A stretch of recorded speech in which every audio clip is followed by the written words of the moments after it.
Welcome back to the podcast, everyone. I'm Will, and I'm joined by my co-host over here, the Grease. Say hello, Grease. I put an eagle tattoo on my chest, and now freaking Buffalo Trace is coming after me. It's true. We'll talk more about this tonight at 10.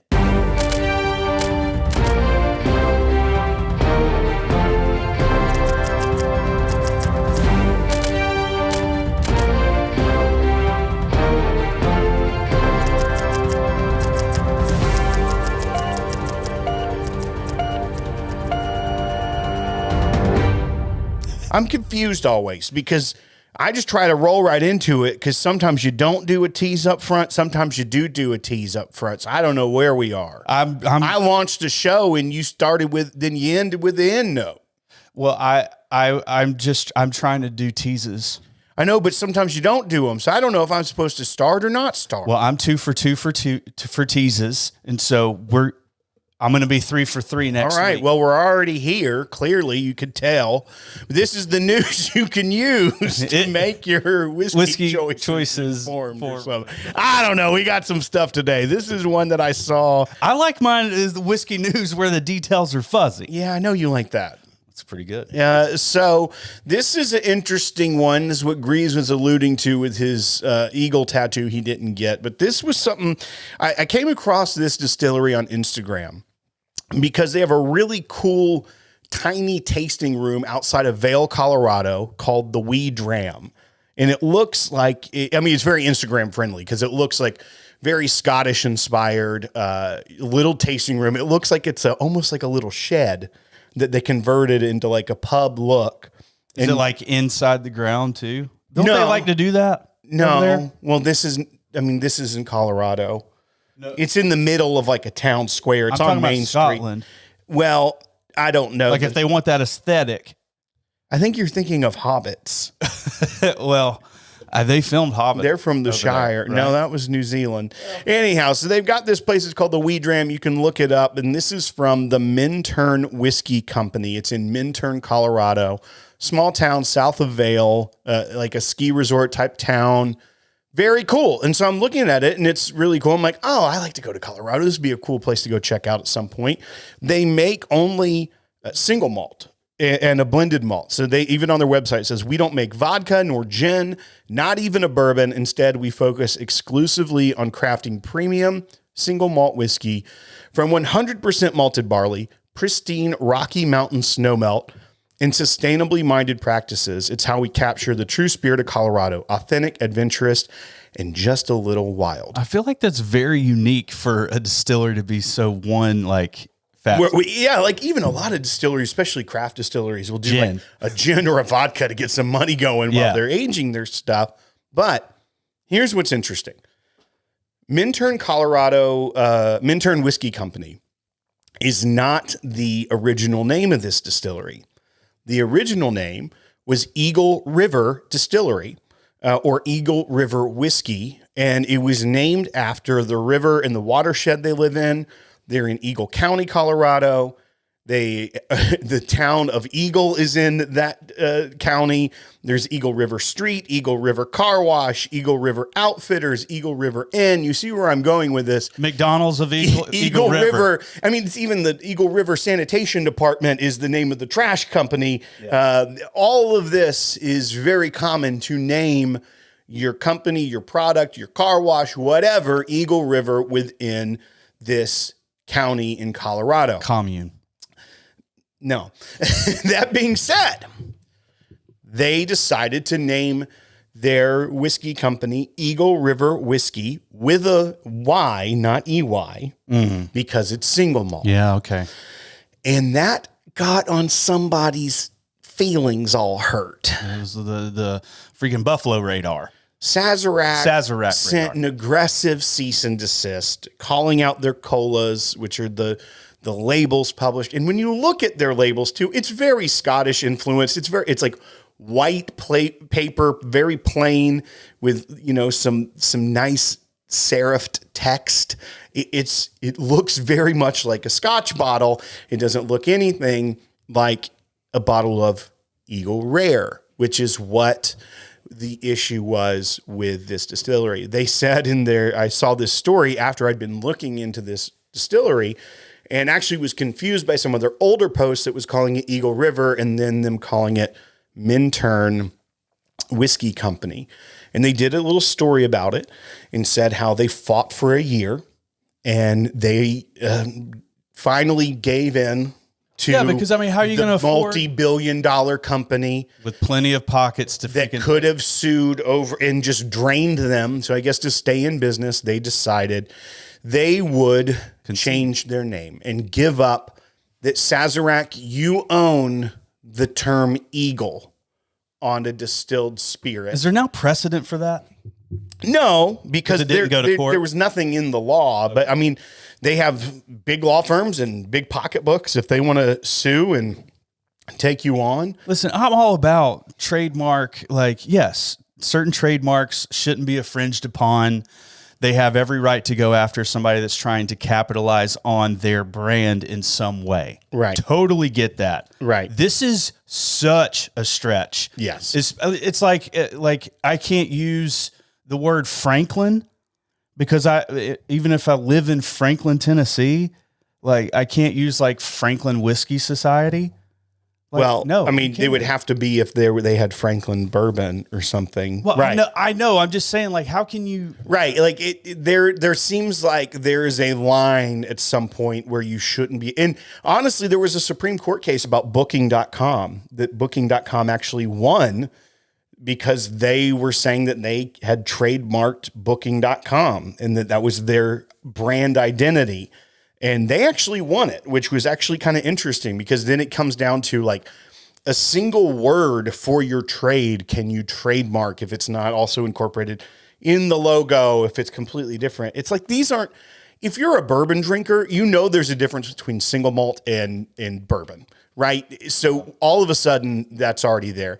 I don't think that there is any person on this planet that knowing what the bottle of Eagle River looked like, and what Eagle Rare looks like, would ever confuse the two and think they had bought the wrong thing. Yeah. I genuinely don't think the Eagle River, now Minturn Whiskey Company, had any desire to try and piggyback and profit off of the name Eagle Rare. I think they were genuinely naming it after their radar.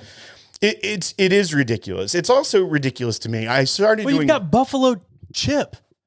Right. You got Buffalo Trace. I'm surprised Buffalo Chip has not been sent a C&D, and maybe they have. But I have also seen how litigious and how aggressive Sazerac Company is over trademarks or perceived trademarks. I started doing some research, and there was a beer company, I believe out of New York or somewhere, that all they made was beer.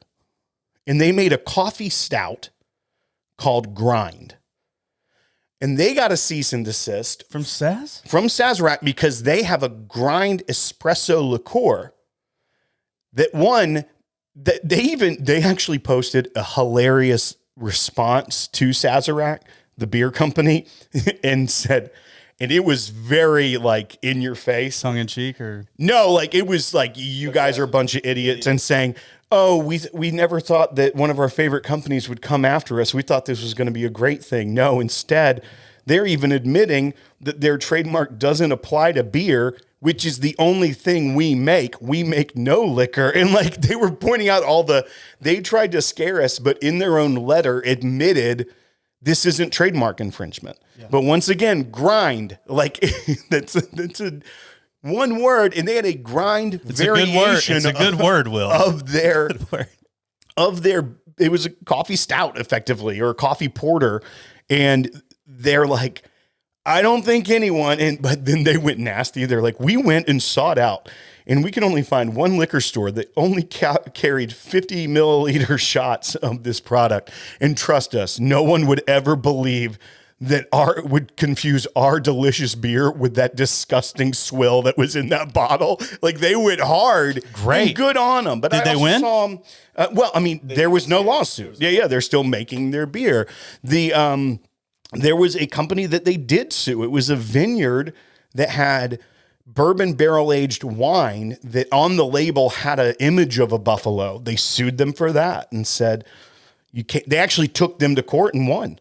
Like they are very aggressive way beyond, I feel like, one, it's almost like you're insecure at that point. Like, I understand protecting your trademarks, but there's a difference in protecting your trademarks and looking like a jerk. Yeah. And going after small companies that those people that made the beer grind 1,000% didn't know about this coffee liqueur that I had never heard of was a product in Sazerac's portfolio, of which I'm very well versed in. When you said grind, when you emphasized that it was grind that was the issue, and then I was like, what in the world? Yeah. Sazerac has something called grind? Yeah, apparently they own this grind liqueur. I'll pull up a picture of it. Oh my gosh. And then they also make them make fun of it because on the label, it has this weird ribbon that says rich espresso taste with Caribbean rum.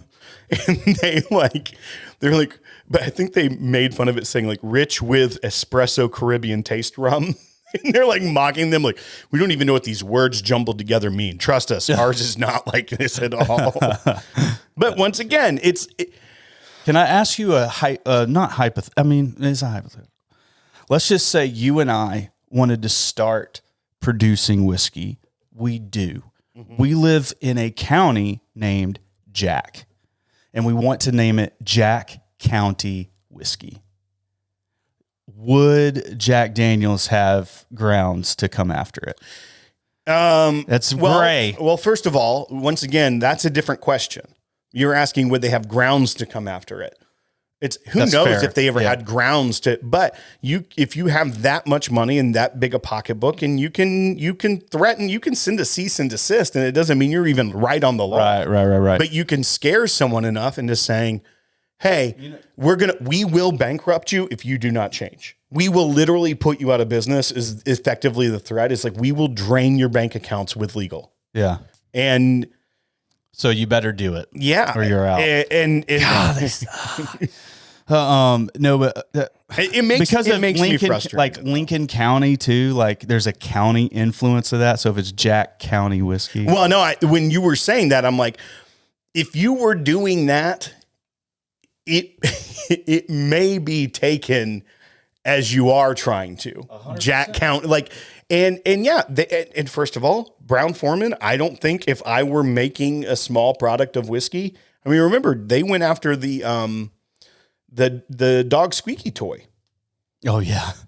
Yeah. And that went all the way to the Supreme Court. We did that story on Whiskey News. Yeah. So, I mean, there's a lot of gray area. I firmly think that trademark laws are a good thing to protect people in the consumer marketplace. One, from people illegally trying to profit off of your hard work, and your intellectual property. But then, I think that there has to be some sort of limit to that. Like just the word eagle on a different variant of whiskey. Yeah, they may both be the word whiskey, but I don't even consider single malt and bourbon the same product. No. I mean, that would effectively, to me, that's like saying vodka and bourbon. Like they're two different or things, even closer, like vodka and gin. They're two different consumers to some degree. There's crossover, sure, but if you're going to buy a bourbon named Eagle Rare, you're not going to be confused by a completely different label from a completely different state that's a completely different style of product named Eagle River, and just laying claim to that word eagle. Yeah. I don't know. Like so what we're probably, I could only assume that they didn't really have a lawsuit, but they did threaten, we'll bankrupt you. Well, I mean, they didn't say that in the letter. They threatened a lawsuit. That's what I'm assuming.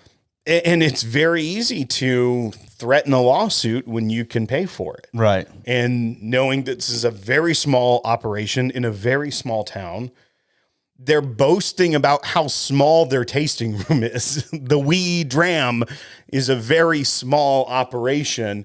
So yeah, I mean, I think it's a very bullying tactic to me. Like, and it doesn't, when we go back to that story about the way that they were so triumphant about sending whiskey overseas and completing this expansion, and we're like, it felt like a slap in the face.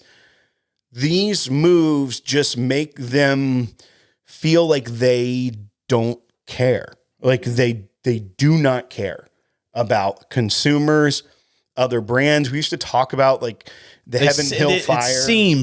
It seems like I said seems. Oh, and okay. it's like it's the appearance of we can do whatever we want and we're going to keep selling our whiskey.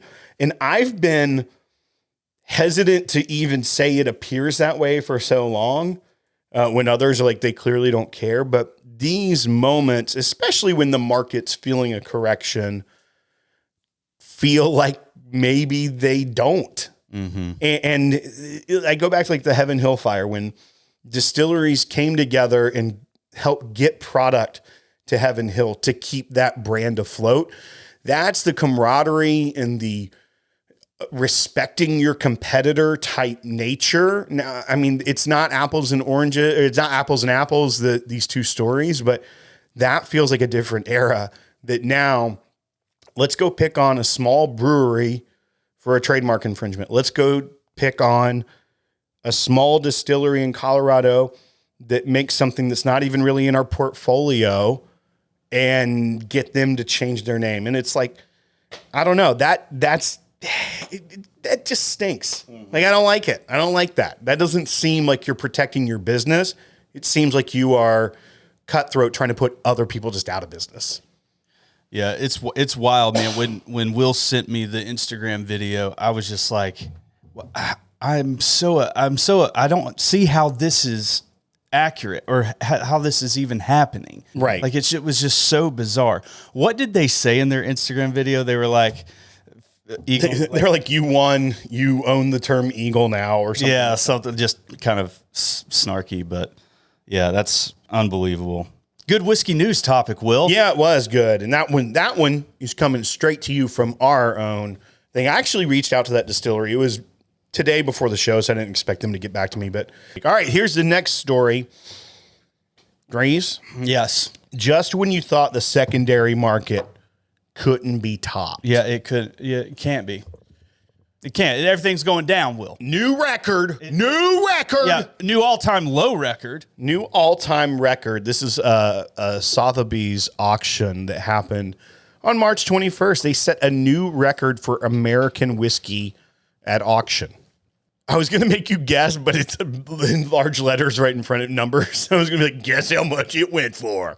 But you'd also already read the story. So yeah, I had already read it. $125,000 for a single bottle of Old Rip Van Winkle selection. Yeah. Kentucky Bourbon Festival Master Distillers Auction 2007. Yeah, I was confused early on because I was like, well, I mean, I guess people who bought that can do a write-off or whatever because it's charity. And like Will's like, no, there wasn't Sotheby's a charity. Isn't a charity auction. It's a luxury goods, collectibles, art, yes, high-end spirits, things of that nature.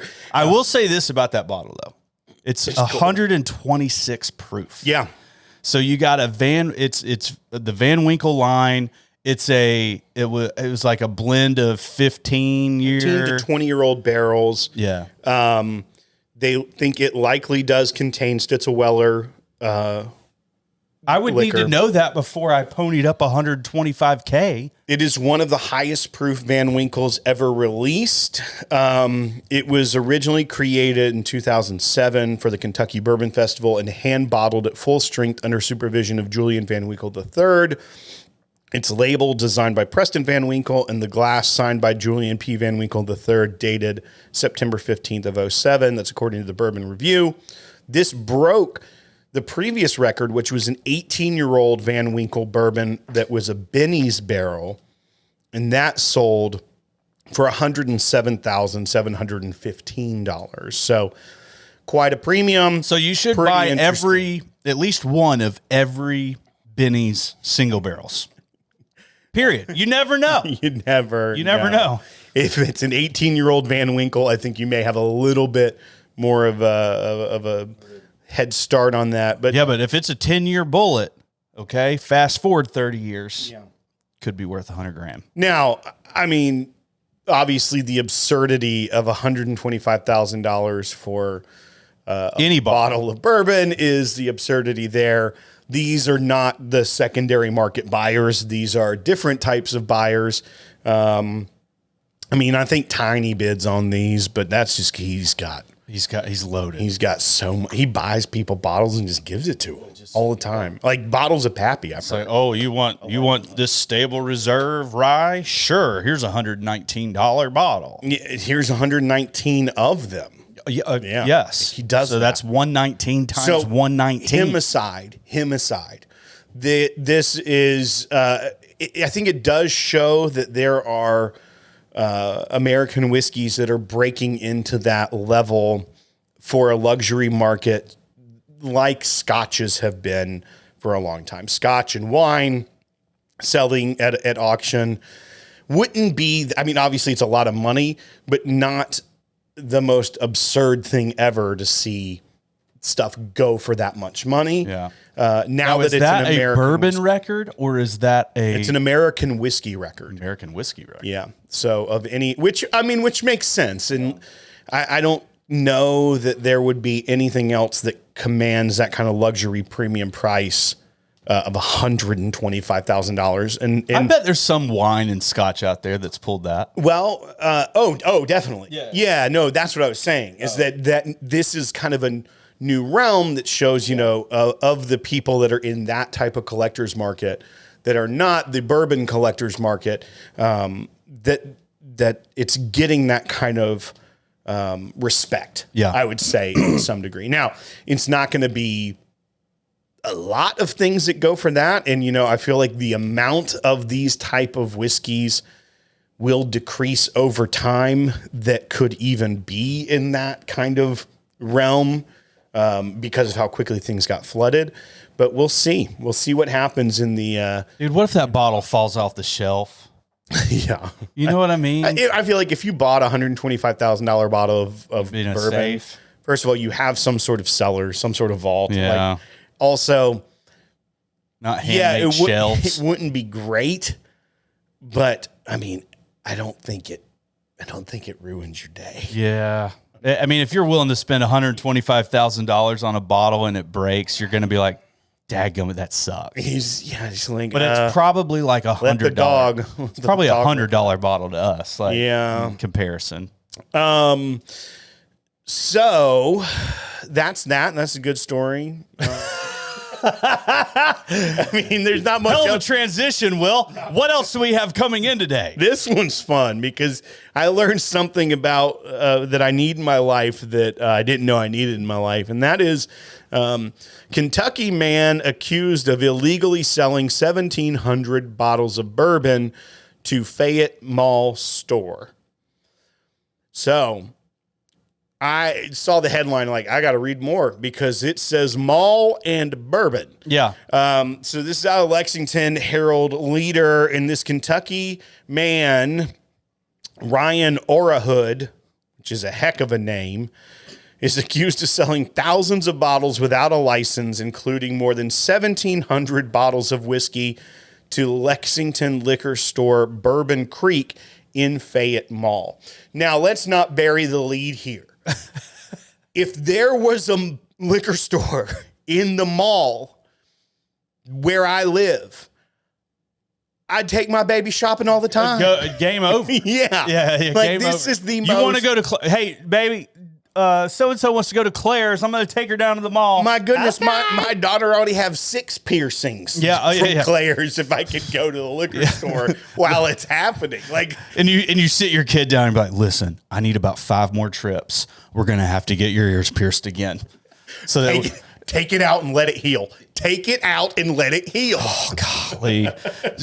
That's abuse. Borderline child. Should not do that. Borderline child abuse. So you can go to a liquor store. It's a funny joke. It's a that funny. We're tossing around here casually. Not real. Yeah. That's serious business. But yeah, I mean, honestly, I just want to be like, I want to shake the man's hand that decided, the best place for a liquor store is the mall. Yeah. And I'm for it.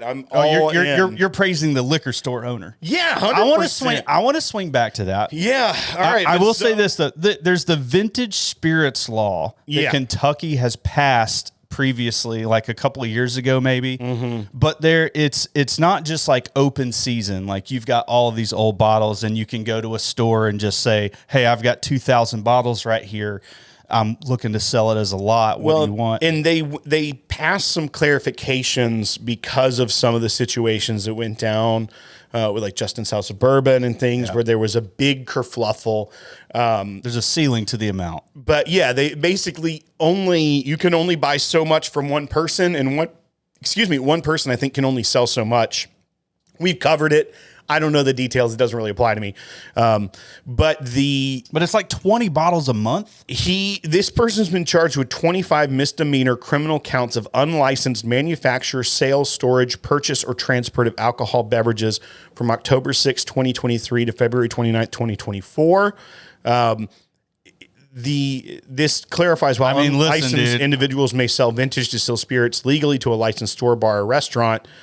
Under Kentucky statute, only 24 bottles can be sold in any 12-month period. Oh, $2 bottles a month. 24 bottles or you could sell 24 at one time, but you're done for the year. Yeah. According to the state, he sold 1,300 bottles on 20 different occasions during October, November, and December of 23, and then 330 bottles on 5 occasions in January and February of 24. So he was running a racket and was bootlegging, like modern day, and was not following the law. So the vintage distilled spirits law was meant to be like collectors could sell to a bar or a restaurant, and it wasn't meant to be a business model for a salesman. And clearly, what he was doing was running a business of this and making a business of it. So definitely not paying taxes. Who's to say? I mean, that might have been how they found out. Maybe not state and local, but I don't know. He just put 1099 MISC on the old miscellaneous income. Yeah, miscellaneous income. All right. So earlier, Will, when you said 25 counts a misdemeanor, when I hear the word misdemeanor, you only think of Missy Elliott. No. Okay. Because I do. I'm like, oh. Missy misdemeanor. Well, that wasn't too bad. I might risk a misdemeanor. You know? Like Grease, you can still go to prison for a misdemeanor. For how long? Up to a year. Okay. Well, and if you have 25 counts, if that judge makes you serve them consecutively, 25 not years? Concurrently, I mean, who's to say? All right, listen. I highly doubt that they would. Because it's a nonviolent offense.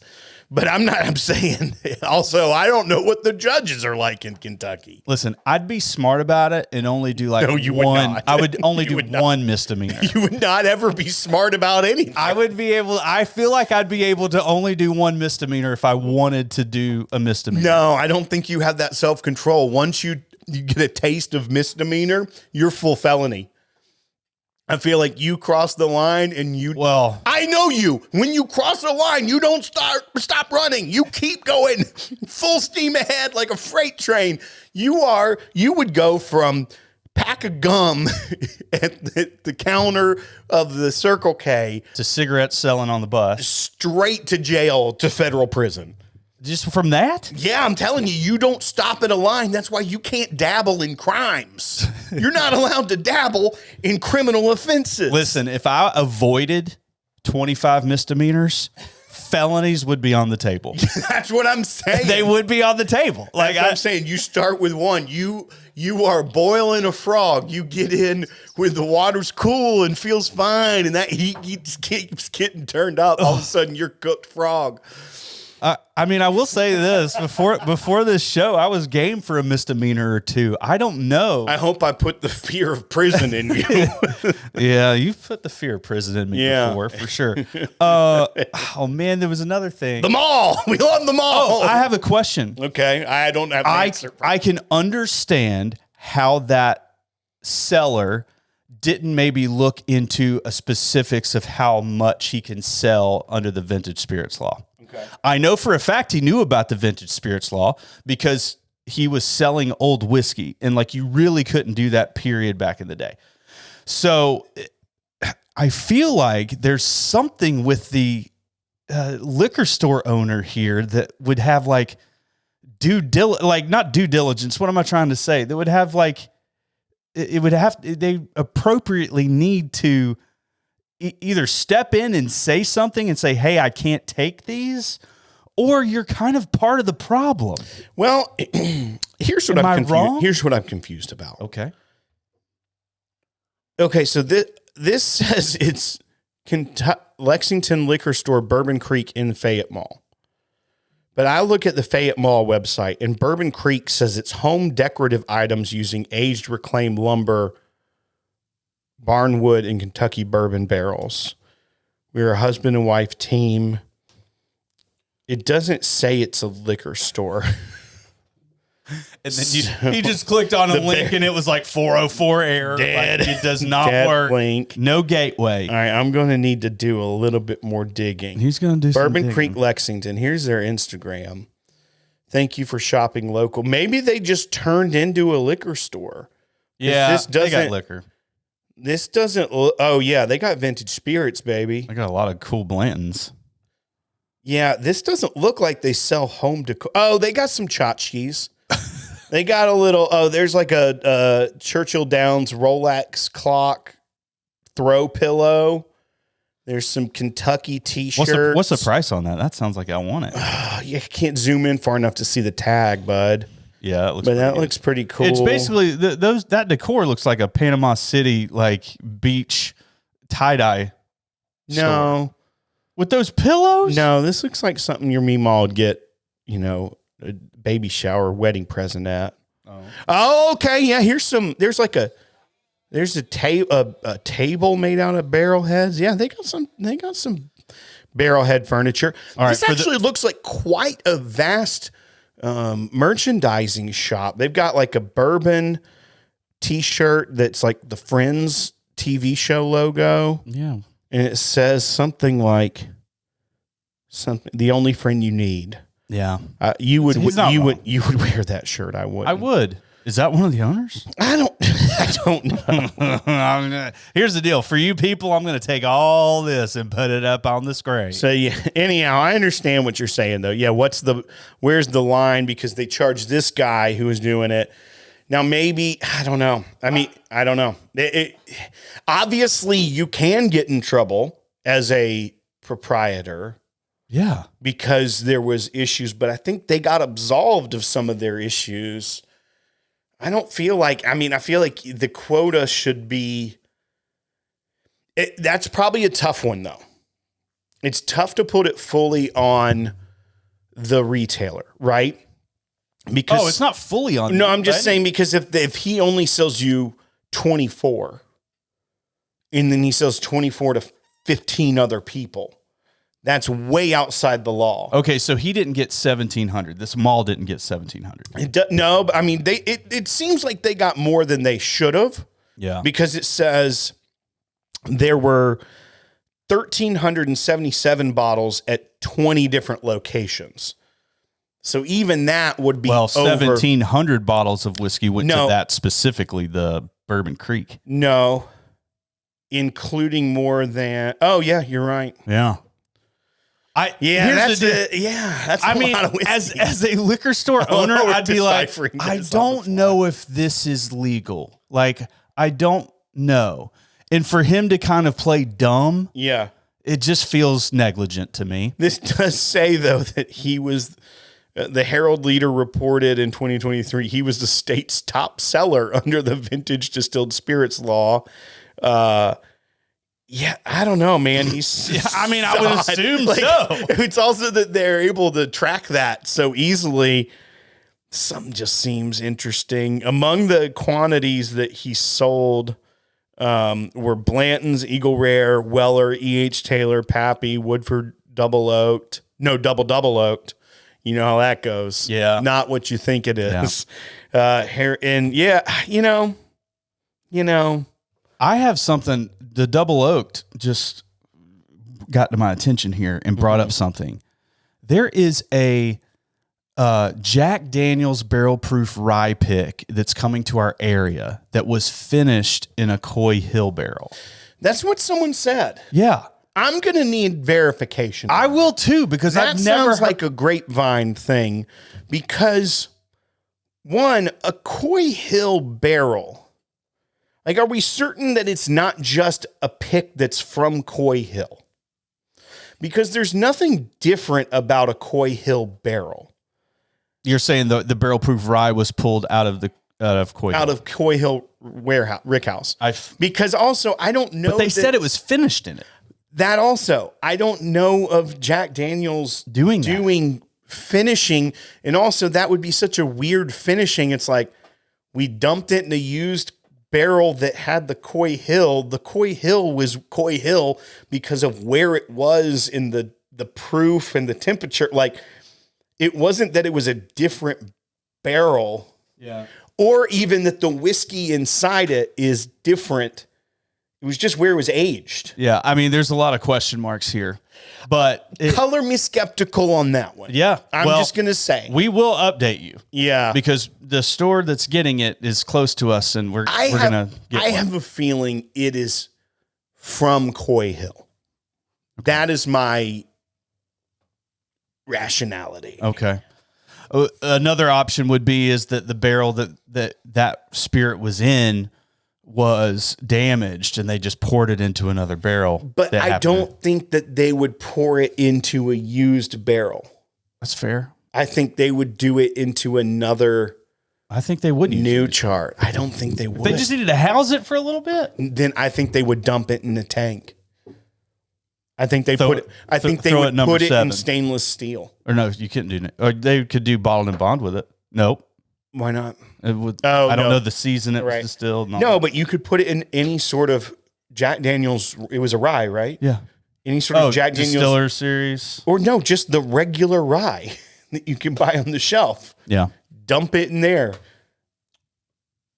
Yeah. I'm trying to think of a Jack Daniels rye that's not the bottled and bond. The original Jack Daniels rye. Why can't I think about this? Well, it's in the square bottle, and it is actually quite delicious. Man, I cannot picture this bottle at all. Oh, I have that.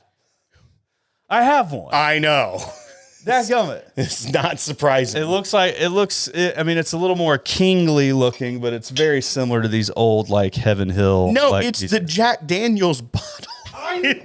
It's the old number 7 bottle with a different label. It's tan with a green strip instead. It looks a little bit like the exact bottle of old number 7. Dude, number 7 doesn't look like number 7. Yes, that is the old number 7 bottle. It looks like there's an intricacy or two. There is not. I'm telling you, they didn't separate bottles. They're using the same mold for these. I'm calling Jack. You shouldn't. Don't waste their time. They already think you're dumb. Look at this. Jack Daniels. Yeah, that looks like the same bottle. It is indeed the exact same bottle. Yeah, that's the same bottle. I'm glad you have the internet up. The rye is 90 proof, though. Oh. The standard rye. It's actually good. It's actually really good. Dude, the bottled and bond rye is king. That's the thing. Bottled and bond rye of all is the unsung hero of the whiskey world right now. You can get a liter for $30, 8-year-old rye. Yeah. Yeah, they don't put the age statement on there, which is, I don't know why, because it is a selling point. 8 years old, 100 proof, delicious. I was at a liquor store the other day, and they had the Jack Daniels bottled and bond rye, and it was $7.50. Oh no, you can get it's 700. 700. I think 700 mLs, but you can get the liter for like $30. So they just didn't have the liter. Yeah, I thought they all came in a liter. Nah, I think you can get the 700. To drink so much Jack, I sure don't know anything about this. You don't know much about nothing. You want to go to the 15? I would love to. Will hit the music. And we're back from the 15. Some say we never left. We were actually gone for more than usual. Yeah, we were trying to find something funny. Yeah, and I think we found it. Yeah, so we've got the representative barrel proof. It's aged at least 4 years, but there's a huge freaking eagle on it. Yeah, and send them a cease and desist. Yeah, so we thought that would be good. I was trying to find. Oh no, we might not. That wax is going to be. We might not be doing this one. We might not be doing this. Oh, you have my knife you stole down here somewhere. Yeah, it cuts grapefruits really well. Wish I didn't know that. Okay. Oh, he's gonna break a tooth. I can't wait.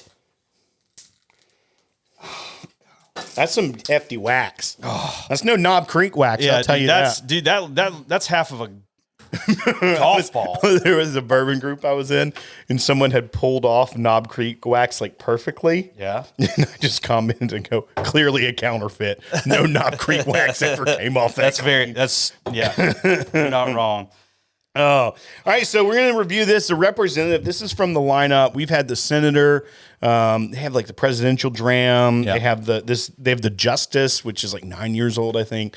Yeah. This is representative, which is 2 congressional terms, which is well, it says aged minimum of 2 congressional terms, which is 2 years. So it's 4 per years. term. So 4 years. So 4 years. The senator is 6 years because it is a senatorial term. The presidential dram is 8 years because it is 2 presidential terms. Yeah. And I think the justice it's a higher level because that's a lifetime appointment. And so I don't know, it's a fun gimmick, but I'm concerned about the Eagle. Proof and Wood in Bardstown bottles this, by the way. I've been a fan of the Senator. Yeah. Now this is a bourbon, right? The Senator's a rye. You can get Senator bourbon too, though. Oh, cool. Mm-hmm. But no, most of the Senator we've had is a rye. Yeah. That's the ones I've had. It smells nice. It smells bright, a little fruity. Ooh, it's got how much rye is in this? 21%. That's pretty high rye. Pretty spicy. Yeah, so this is 75% corn. Ooh. No corn notes on that. No. That is spicy. 21% rye and 4% malted barley. I will say this, 4% malted barley for me is king. It's king. Put enough in there that gets all the, enzymes are working. Right. You got to give it food. Got to give that food. Let me explain it to you this way, okay? Barley is like... Try to explain it the way his brain comprehended what Chris Fletcher told him. So don't write this on like your AP biochemistry exam or something. Also, if you're listening to us and you're in AP bio or chemistry, turn it off. I don't think that you're allowed to. No. If you're in school at all, you should not listen. Yeah, we're talking to you, Henry. So 4% malted barley. Malted barley to me is like tequila. You want them at the party, for sure. There's a big party going, okay? You've got the corn, you've got the rye, everybody's mingling. Then these 4 dudes called malted barley come up in there, and you don't want to take too much from them.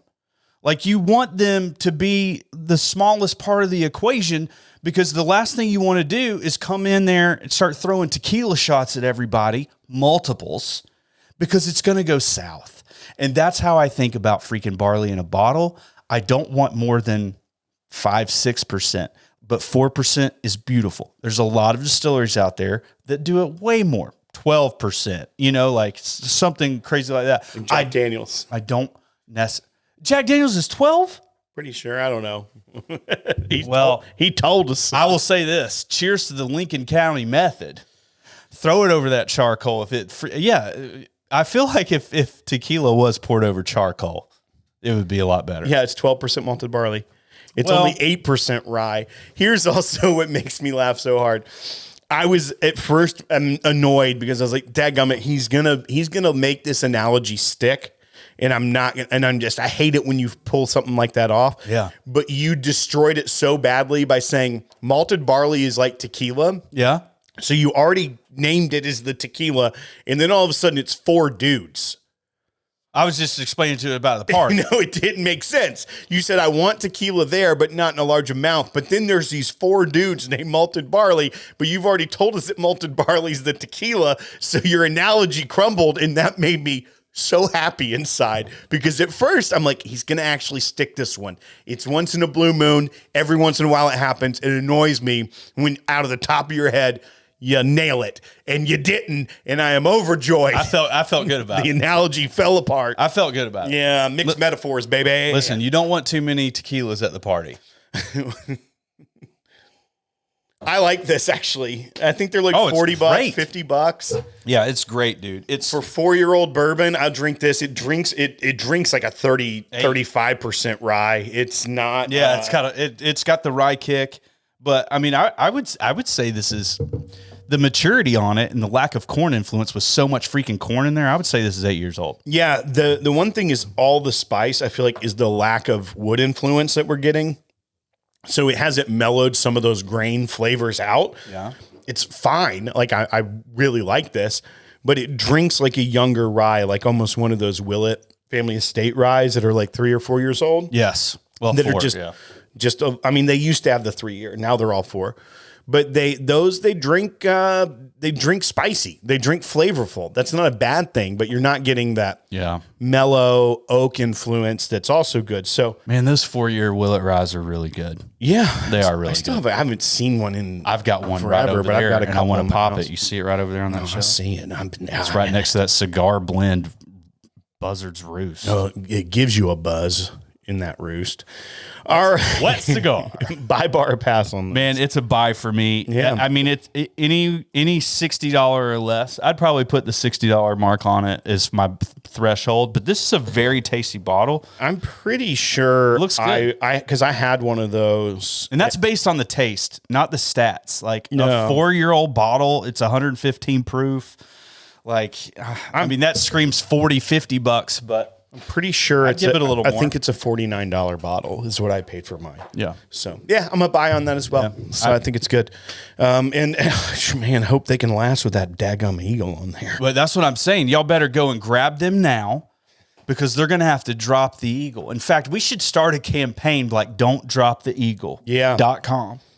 Should we do it? I'll let you do it. Just go straight to a change.org website. Yeah, you love change.org. I do. It's the only never changed anything. Listen, the change.org is the only way I know that potentially somebody would read it. If And they never have. If there's enough people on it. More people just hear you say it on the podcast than would ever go to your petition.